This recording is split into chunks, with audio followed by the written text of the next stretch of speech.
What's up YouTube, Saf here on SuperSaf TV. So earlier this week I did an unboxing of the Google Pixel, and following that I've also done lots of coverage with the Pixel and Pixel XL. So a few of you guys have asked me, what are the key differences between the Pixel and Pixel XL? Are there really many differences? Well, spoiler alert, there really aren't many differences, but in this video we'll be looking at what the differences are in much more detail. So firstly, from the boxes you can see that both of these are the same. We don't even have XL branding on the XL box.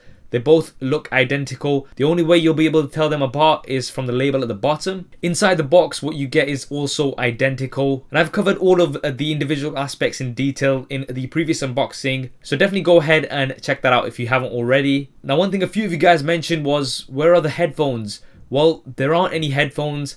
Not here in the UK anyway. Maybe if you're somewhere else, the Pixels may come with headphones. Not here in the UK. Now internally, both of these are exactly the same. We've got the Snapdragon 821, 4GB of RAM, and because of that, I really haven't noticed any difference between the performance. Although the XL did seem to score a little bit higher on Geekbench 4 results. Not sure why that is, but realistically speaking, day to day, there wasn't really any difference. Same fingerprint scanner on the back of the phones. There's the 12.3 megapixel rear facing camera, which is actually really good. Same single bottom facing speaker, and also an 8 megapixel front facing camera, which has already become one of my favorites. Be sure to check out my camera comparisons if you haven't already. And another thing a lot of you guys were asking was that, do the Pixels have an LED notification light? And as you can see here from the Pixel, we do have an LED notification light, although it's not on by default and you will have to go into the settings and switch this on. Now let's get to the differences. Obviously it is the size that is the biggest differentiator between these two. The Pixel XL comes with a 5.5-inch display, whereas you have a 5-inch display on the Pixel.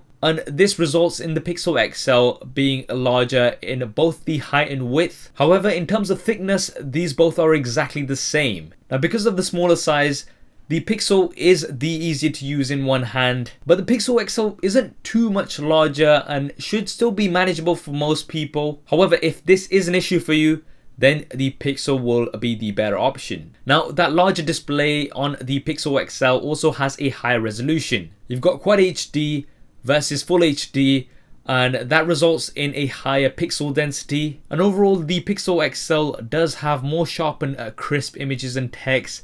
And although you may not notice a huge difference at standard viewing distances, if you do use VR, then the Pixel XL will be the advisable option. Now the larger size of the Pixel XL also has space for a larger battery. It's around 25% larger compared to the Pixel, and although you are pushing out more pixels, yes, I know I'm saying pixels a lot, but that's not my fault, you will be getting more usage out of the Pixel XL because of that much larger battery. Now the final big difference between these two is the price. You'll be paying around about £120 more here in the UK, or around $120 more in the US for the Pixel XL. Now the question is it worth that extra money? Well, realistically speaking, in my opinion, I wouldn't say so. Even if we take the iPhone 7 and 7 Plus for example, the key thing that you're getting with the 7 Plus is a dual camera setup, which to me separates the two enough to justify that higher price tag. This is not the case with the Pixel and Pixel XL. So that's it, just a quick summary of the key differences between the Pixel and Pixel XL. Which one of these would you go for if you would be going for one, and do you think that higher price is justified?